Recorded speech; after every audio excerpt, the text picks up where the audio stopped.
Hola, em dic Laura Martí. Soc una estudiant a l'Institut L'Alzina, a Barcelona.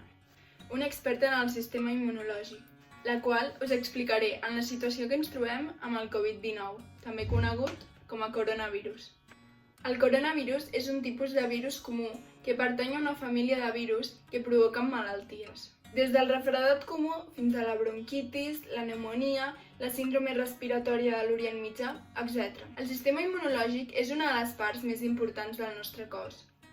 Es basa en els microorganismes i que alguns d'ells poden ser patògens.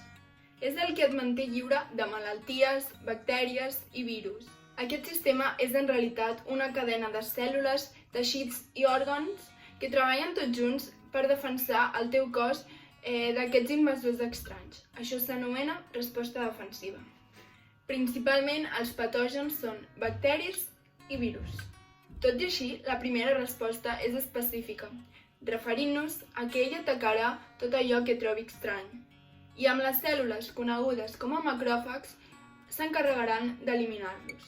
La resposta específica. Quan ja has digerit aquest patogen, els macròfags ensenyen parts dels seus antígens, els coneguts com a glòbuls blancs, limfòcits B i limfòcits T. La propera vegada que es detecti aquest mateix patogen, aquests podran actuar molt més ràpid. Quan tot això ha passat, es diu que estem immunitzats contra aquell patogen. Així que si torna a aparèixer, el nostre sistema immunològic els destruirà molt més ràpid i no emmalaltirem. Sempre podem ajudar el nostre sistema immunològic. Com?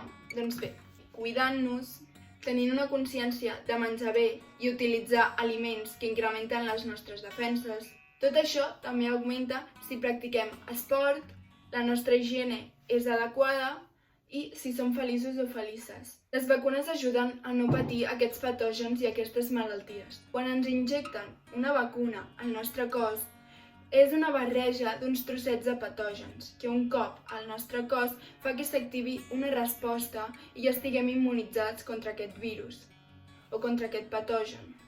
El tema dels antibiòtics simplement dir que no serveixen, perquè és per infeccions bacterianes i del que estem parlant del coronavirus, com el nom mateix diu, és un virus.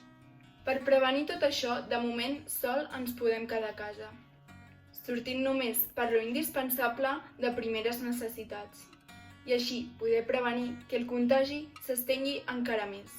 El virus es transmet per via aèria, però també es pot per objectes o substàncies recentment contaminades, com passa amb el virus de la grip i per contacte humà.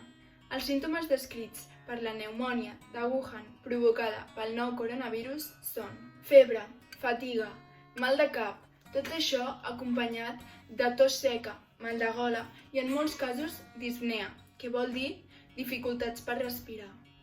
Així que quedem-nos a casa i cuidem dels nostres propers, per així poder sortir d'aquest estat d'alarma, d'aquest confinament. Quédate en tu casa, quédate en tu casa y vecino.